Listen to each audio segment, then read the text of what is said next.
Carlton Monroe, and glad you're here joining us for this deep dive into music. We're going to be taking a look at Cantata 97 by J.S. Bach. This is the piece the Bach Ensemble is going to perform in a week as part of our Bach Vespers service. And I'm here with Adam Shoaff and Gerry Itzkoff, our special guest for the week. Adam is going to take us through a kind of a detailed look at the cantata, and when he is done, then Gerry and I are going to chat a little bit about his longtime participation with the Bach Ensemble. Adam, how are you?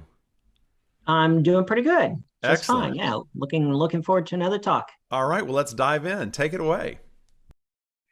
All right. Like I said, yes, welcome back to BachTalk. The cantata we'll be hearing in next week's service, in allen meinen Taten, or In All My Deeds, is a little longer than many Bach cantatas. It has 9 movements instead of the usual 6 or 7. And because it provides a different instrumentation with each movement, this made me think that this would be a good week to talk about Bach's orchestra.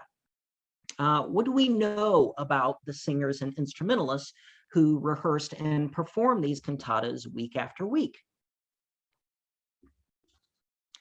So the most important source of information about Bach's Leipzig ensemble can be found in a memorandum that Bach wrote to the Leipzig Town Council in 1730. He titled it "Short but Most Necessary Draft for a Well-Appointed Church Music, with certain modest reflections on the decline of the same." You have to love those florid 18th century titles.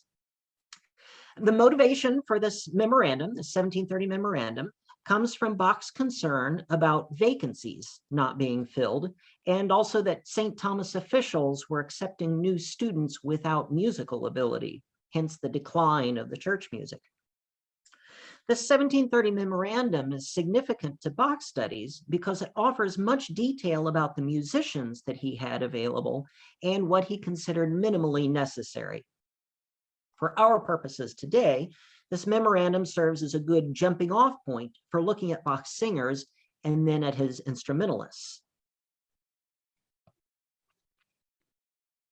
So, of the singers in Bach's troupe, we know that he divided his available St. Thomas School students into 4 choirs for the 4 churches that he was responsible for. As I noted in the last webinar, Bach was responsible for providing music in 4 Leipzig churches: St. Thomas, St. Nicholas, the New Church, and St. Peter's. In the 1730 memorandum, he specified that the first 3 churches required 12 singers apiece: 3 sopranos, 3 altos, 3 tenors, and 3 basses, and that the pupils must all be musical because they sing music with instruments, they sing unaccompanied motets, and they sing chorales.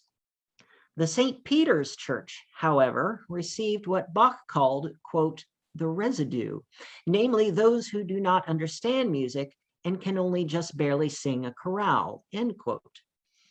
Other existing documentation shows that the St. Peter's Ensemble had 8 singers in total, with only 2 per part. Bach led the first choir, Choir 1 himself, and he had deputies to lead the other choirs. And it was only Bach's group, again, Choir 1, that performed the cantatas. And as I noted in the last webinar, these performances alternated week by week between the 2 main churches, St. Thomas and St. Nicholas. Who were the St. Thomas School choristers? Well, all male for one thing. Leipzig was a conservative Lutheran town that observed Paul's injunction that women should be silent in churches. Bach had worked with female singers in his previous court positions, but in Leipzig, his sopranos were boys. The Bach biographer Christoph Wolff says that students usually entered the St. Thomas School at the age of 13 or 14, always with prior singing experience in Latin school choirs, and they stayed for a maximum of 8 years. Because boys in the 18th century reached puberty a few years later than they do today, they could sing soprano roles for a few years then before their voices changed. So the majority of Bach's cantata choir consisted of boys and young men between the ages of 13 and 22, although he occasionally brought in older graduates or university students to fill the bass roles. How about the instrumentalists? Once again, they were all male. However, the core of this instrumental group was not St. Thomas students. Rather, they were salaried musicians of Leipzig's town music company. There were only 8 men in this group, and I've listed them here. I've also included their ages where known, and it's notable that these men were all a generation or two older than the choir members. These men were officially classified as town pipers, or Stadtpfeiffer, or art fiddlers, or Kunstgeiger, although in Bach's day, those titles did not refer to instrument specialties. It's important to recognize that instrumentalists in the 18th century, including the men listed on this slide, could often play multiple instruments. They didn't specialize as much as musicians do today. So the town music company supplied Bach with 8 capable and versatile musicians, but in his 1730 memorandum, Bach wrote that he needed 18 to 20 instrumentalists. So where did he find the rest? Well, he had a variety of options. First, he could use current and past students from the St. Thomas School. Second, he could include members of his own family or his private students. And then finally, the 8 members of the town music company could draw on their own connections within their family and pupils. I think it sounds a little bit like a scheduling headache, but at least most of his string players would have been regulars from week to week, and then Bach would have notified, say, the trumpet players if he was going to need trumpets in a cantata for the week. This slide shows the distribution of these 18 to 20 instrumentalists according to Bach's memorandum, and that is a copy of the memorandum over on the right. You can see Bach's handwriting there. Comparing this distribution to a modern orchestra, one detail that stands out is that the violins are equal in number to the violas and cellos. And this is typical of Baroque orchestras. And these numbers are very similar to what we have in the Bach Ensemble of today. Another question someone might ask is, where were these musicians placed when they played these cantatas? Well, it was not actually down front near the altar, as we see so often with church performances today. When Bach's ensemble played cantatas at the St. Thomas Church, they played from the choir and organ loft near the rear of the church. You can see that loft in the picture here on the slide. Obviously, the church has been remodeled multiple times since the 1720s, but we can still imagine the setup. The singers likely would have placed their music stands near the railing in the loft so that their voices could project out over the congregation, and the instrumentalists were either stationed on the right or the left in galleries that no longer exist, or they would have been squeezed in behind the singers. On the alternating weeks, when Bach's ensemble played cantatas at St. Nicholas, once again, the choir was stationed in the rear choir loft. The instruments were placed next to them in the organ loft. And you can see in the old drawing here from 1785, this is as the church looked in the 1700s. You can see here the center aisle with the cavernous choir loft directly above. So that's where the singers were. And then if you direct your eyes to the left of the choir loft, you'll see the organ pipes showing where the organ loft was. And this is where the instrumentalists, Bach's instrumentalists were. Today, St. Nicholas is redesigned. The organ loft is centered in the rear of the church. Now, the big question you may be dying to know is, what did these cantatas actually sound like? If the singers were mostly teenagers or early 20-somethings, and if they were performing new cantatas on a weekly basis with only a few days to rehearse, did it sound any good? Ultimately, it's hard to know. We don't have any contemporary accounts or any diaries from regular attendees of St. Thomas or St. Nicholas.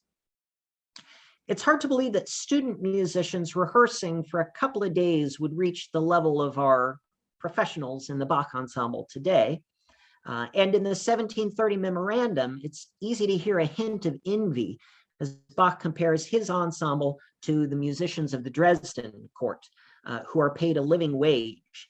And Bach notes that they are relieved of all concern for their living, they're free from chagrin, and they're obliged each to master but a single instrument.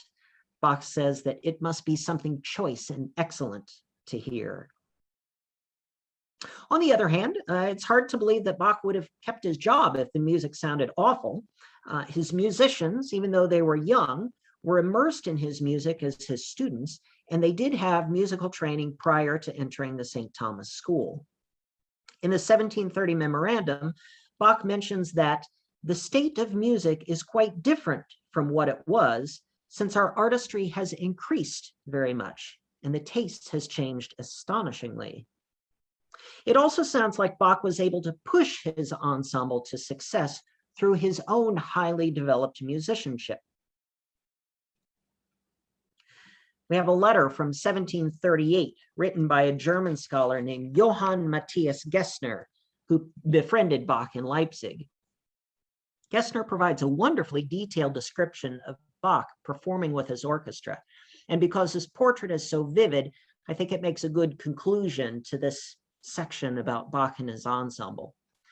Gesner writes, "If you could see him singing with one voice and playing his own parts, but watching over everything and bringing back to the rhythm and the beat out of 30 or even 40 musicians, the one with a nod, another by tapping his foot, the third with a warning finger, giving the right note to one from the top of his voice, to another from the bottom, and to a third from the middle of it, all alone in the midst of the greatest din made by all the participants. And although he is executing the most difficult parts himself, noticing at once whenever and wherever a mistake occurs, holding everyone together, taking precautions everywhere, and repairing any unsteadiness, full of rhythm in every part of his body. This one man taking in all these harmonies with his keen ear and emitting with his voice alone the tone of all the voices. The accomplishments of our Bach appear to me to effect what not many Orpheuses could achieve."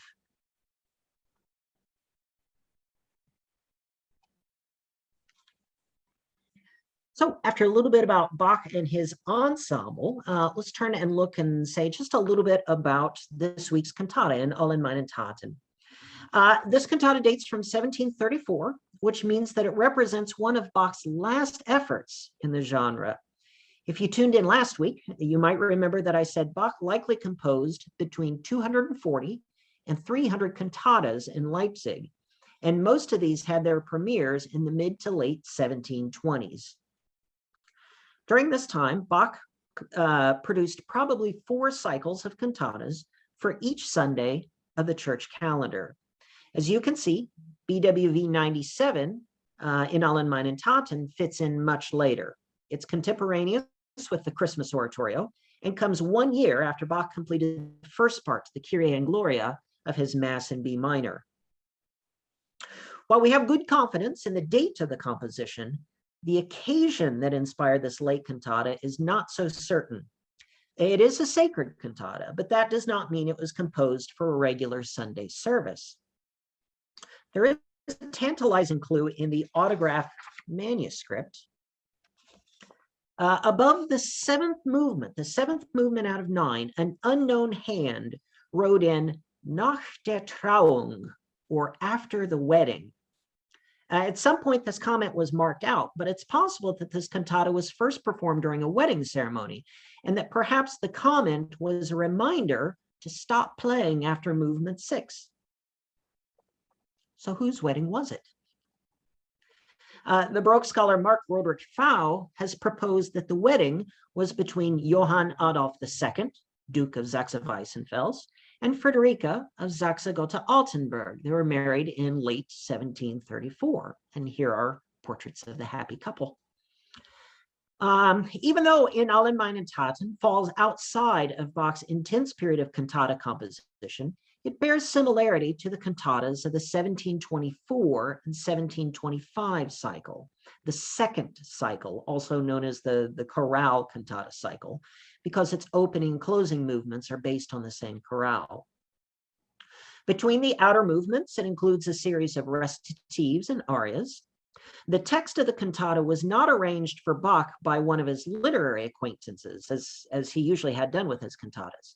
Rather, Bach simply took the words of an old chorale, 9 verses in all, by a 17th century German poet named Paul Fleming, and he set them to music unchanged. Because this music is a little longer than typical at 9 movements, I won't go into detail on each movement. However, I do want to mention a few highlights. As usual, the first movement is the weightiest. Essentially, it has 2 sections, a slow, stately section for the instruments, followed by a faster fugal section that adds the chorus. To be more precise, this first movement is in the style of a French overture, so called because it emerged in the French court of Louis XIV, the Sun King. Louis's court composer, Jean-Baptiste Lully, originally developed this type of overture in the 1650s for court ballets, and then carried it over to his operas when he began writing those in the 1670s. The French overture, like all the art cultivated in Louis's court, was meant to reflect the Sun King's grandeur. The slow section especially conveys majesty as a stately march. It's easily recognizable by its prominently featured crisp dotted rhythms, dum, ba-dum, ba-dum, and its scalar figures called tirades rushing toward the downbeat. So you have a very fast da-dum, ba-dum, da-dum. Those are the tirades. It's the kind of music that really announces the arrival of a king. Because Louis's court had such a profound impact on Western European culture, and because Lully's musical style is impressive in its own right, the French overture was employed by generations of composers in music for church, chamber, and theater. In Bach's music, we find French overtures at the beginning of his 4 orchestral suites. Handel used the French overture style to begin his operas and oratorios, including Messiah, where it majestically heralds Christ as king.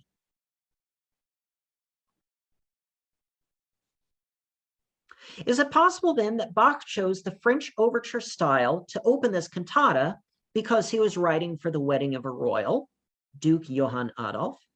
In other words, is the musical style of the first movement a clue to the origin of this cantata? We don't know for sure, but it is a possibility. Let's listen to the beginning of the opening movement so that you can hear some of those French features. Listen for those prominent dotted rhythms and the rushing scale passages. Carlton, if we're not playing, please let me know.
There we go.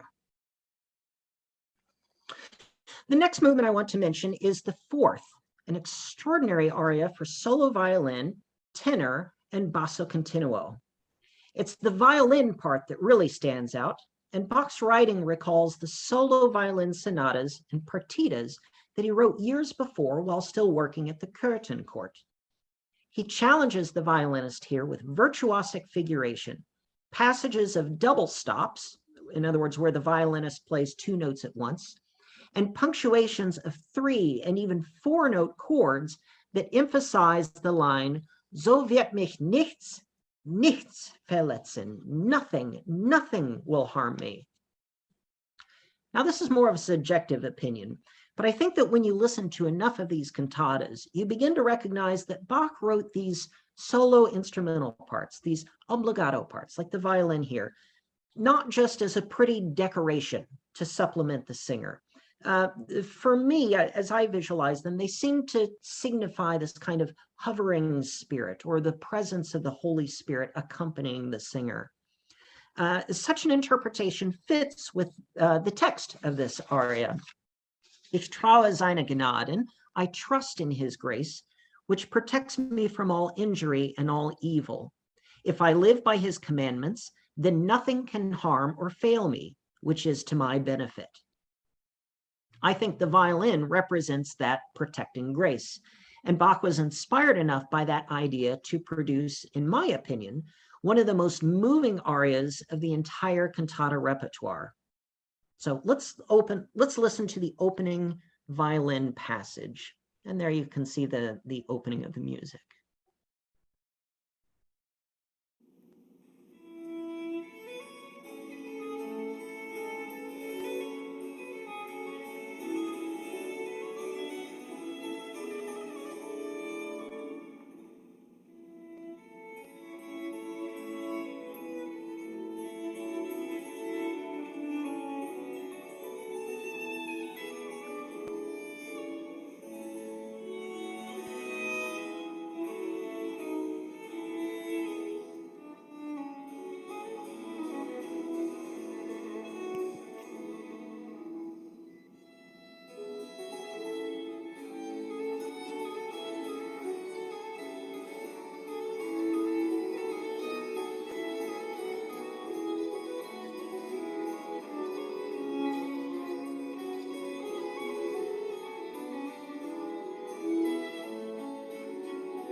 The last movement I want to discuss is number 8, the soprano aria, Ihm habe ich mich ergeben. Let's start with the text. I have devoted myself to him, to die and to live, as soon as he compels me. Be it today or tomorrow, I let him worry about that. He knows the proper time. These words, especially the first line about devotion, refer implicitly to the mystical union between Christ as bridegroom and soul as bride. This is a theme that Bach encounters frequently in his sacred vocal music, and when he sets these texts to music, he often turns to the musical symbols of romantic love found in contemporary opera. In a Baroque opera, whenever two characters sing their love to each other, they often engage in back and forth vocal exchange, many times with similar melodic figures. Or sometimes they sing together at the same time with their lines moving in parallel motion, parallel thirds or parallel sixths. In an opera, the harmony of their music is a symbol for the harmony of their relationship. Another common feature of operatic love music is the use of sigh figures, that stepwise descent dee-da that mimics a sigh. In the last webinar, I said that the sigh figure might be the most ubiquitous of all 18th century musical symbols, mostly because it can fit a variety of emotional situations. When we looked at it in the last cantata, BWV 99, the sighing figure was used to depict struggle and the bitterness of the cross. But now in today's cantata, it signals the spiritual love between Christ and the soul. In this slide, we can see the music for the opening of this movement, and we'll listen to it as well. In the opening measures, the oboes exhibit the romantic signifiers that I just described. You'll hear their parts exchanging motives at the beginning. On the second stanza of the score, you can see that the parts begin to move together in parallel. Sighing figures occur in measures 2 and 4 of the first oboe part, and again in measure 8, where both parts end the phrase by sighing together. So the proliferation of romantic signifiers in this movement convinces me that this is love music. But then we have to ask, is the meaning only spiritual, or was this music perhaps also providing the soundtrack to an earthly wedding ceremony? Is this love music only for Christ and the soul, or is it maybe also for Johann Adolf and Friederike? Again, we don't know for sure, but it's a possibility. Anyway, let's listen to this opening.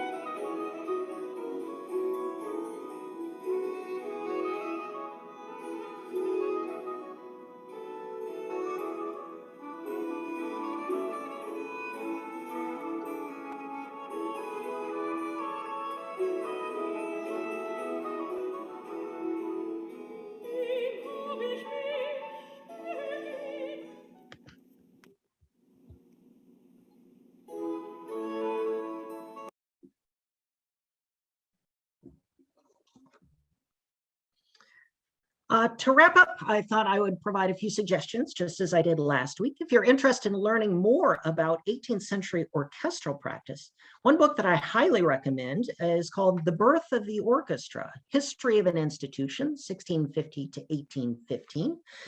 It's a little heavy at 500 pages. This is a book I encountered in graduate school, but trust me, you do not have to have a graduate degree to find it interesting. You can also bounce around from chapter to chapter as you're looking at it. You don't have to go from beginning to end. But you'll find information about Lully, about Bach, about Handel's orchestra, information about orchestral performance practice, information about the life of a typical orchestral musician of the time, and much more. If you like cultural history and music, I think this is a book that you will like very much. If you'd like to hear more examples of the French Overture, those are a few listening examples. I encourage you to seek out the Overture to Bach's Orchestral Suite number 3 in D major, BWV 1068. If you do that, you'll be all ready for when the Bach Ensemble plays this at the Basilica in March. You can also listen to the Overture to Handel's Messiah. You may have heard this overture before, but you can listen again with new ears if you have a new understanding of the French overture style that Handel was using. And then finally, if you want to go straight to the source of the French overture, of course, you must listen to Lully, and his opera Armide offers a great example of the overture. You can find recordings of all these things on YouTube. All right. So that is my portion. That is everything I had to say. I think I'll pitch it back to Carlton now. All right. Thank you, Adam. I think let's stop the share of your screen. Yeah, and then we can appear. That was fantastic. And I know you were only just scratching the surface of this cantata. And, you know, I think it's one of the other things that's very interesting to consider. First of all, even if it wasn't written for the wedding that you referred to, I'm going to pretend that it was, because it's just too wonderful a story, and all the tie-ins are just too perfect there. Yeah, I think so too. Yeah, but it's also interesting because there's a number of connections in the text and the occasion to the idea of a journey. The chorale tune, for example, is based on the song Innsbruck, ich muss dich lassen. You know, Innsbruck, I must leave you.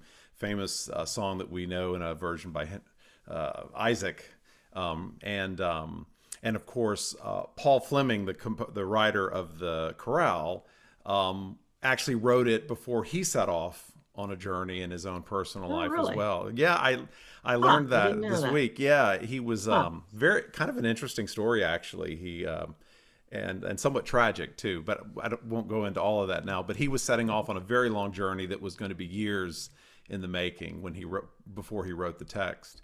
And of course, if you think about it, the idea of a journey is very fitting for a wedding, right? A couple beginning a new journey of their own. Yeah. Even though the Journey of a life. text, yeah, even though the text refers to all the woe and misery that might lie ahead, so that may be ironic, considering that it's going to be The ups and downs, exactly. exactly. All right. Well, Gerry, nice to have you here. We got to hear a little bit of that incredible violin solo. So I want to start there and ask you about that particular solo, and also just in general, when you see a cantata score, a part that has a really significant violin piece like that, what's your approach to performing it and to learning it? Well, pretty much the same approach that I take to any piece of music. I I check the key signature, the time signature, and what the composer wrote as a description, in this case Largo, and then I play it through a couple of times, and then of course I go to YouTube and see what other players have done with it, and compare and contrast. I mean, listen, when you wrote me a couple of weeks before that I didn't have the music, and I hadn't I had been busy with other things, but you told me there was a big violin solo, and so when I looked it up. I guess I looked it up online just to have a copy of the violin part, and what struck me immediately was how not difficult it was, and that is because Bach wrote it so very perfectly. It just fits perfectly. It's just pure genius. It just fits like a glove. Well, it's interesting because to a kind of an untrained, I'm certainly not know very little about the actual mechanics of playing the violin, and when I see it, I immediately see, oh my gosh, double stops. You know, you don't encounter that in a lot of obligato solos in the cantatas, and so I immediately thought, wow, is this difficult? You know, what's this going to be like? So, but you're saying that Bach really put it all right in your fingers. Exactly. I mean, of course, I saw the same thing that you saw. But then when I played it, I realized, oh my gosh, this guy is just pure genius. What do you think that solo, that particular solo, is to you? What sort of, do you have like a specific emotional content that you sort of feel is wrapped up in that particular writing? That's an interesting question. I try not to look at the text before I play. I'll look at it afterwards. Just like I didn't really listen to what Adam had to say, but I will definitely be very interested in re-listening to what he has to say about the cantata after when you put it on a podcast. I'm a very instinctual player, and really when I get into that first rehearsal, that only rehearsal with you, the band and the soloist, then I'll know. I really try. Okay, so that's fascinating, because every once in a while, you know, I'll try to give the group a little background before we start playing. Yeah. Should I stop doing that? I don't stop up my ears, but no, that's fine. I totally love it. Right. I love right. it. I think that's a really interesting, though, approach to take. I do that a lot of times with recordings. I try to hold off on listening to recordings for a long time. Absolutely. And I always do as a part of the process, but I really want to, you know, even if I'm just sitting down and trying to play it on the piano, I'm trying to do that first before I move on to listening to what other people have done. Me too. Yeah. Absolutely. What's it like playing a genre that's like primarily vocal music? I mean, for you as an instrumentalist working with singers, you know, a lot of times you're playing obligato, you know, parts to go with a vocal part. What's that like for you? Well, I can tell you one thing that is completely unique to our little group, and that is, I mean, I've been playing Bach cantatas since I was a little kid, since I was 11, um, and so it's in my blood. I love them. I love the cantatas. And I've usually played them almost always until getting to this St. Thomas group. I've almost always played them where the groups are 2 or 3 on a part. In this case, we're 1 on a part, one first violin, 1 second violin, et cetera, and I'm not sure how this has to do with your question, actually. No, it's great. Go ahead. But to try and bridge the gap between sounding like an orchestra, a small chamber orchestra, and sounding like a soloist is quite difficult. And it's something absolutely unique to anything I've ever experienced. I don't know if I'm explaining it well, but I'm it's just me, and I have to sound like a whole violin section. So I have to not sound too soloistic. Right. Except, of course, you know, when I have this situation where I have a solo. Right. In that first movement, this first movement of this piece, which is just, I mean, we talked about it before, it's just glorious. Yeah. And you'd really want to have at least 3 violins on a part. I have to feel like I have to play like I am 3 on a part.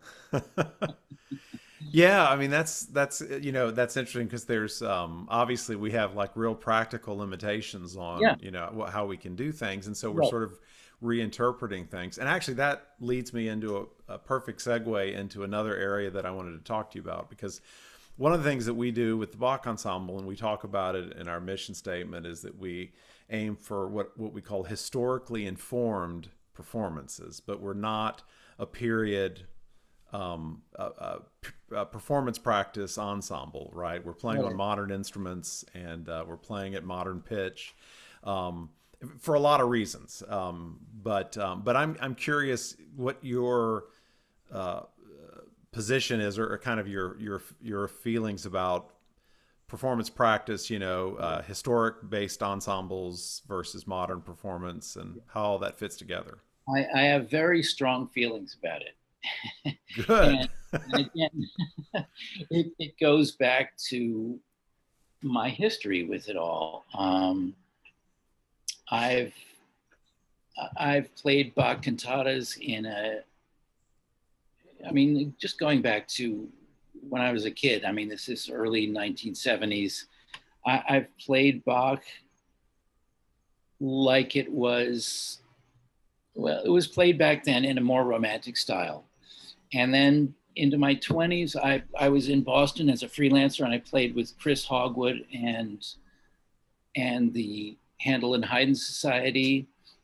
And we played it in a more, I guess you'd say, historically informed way.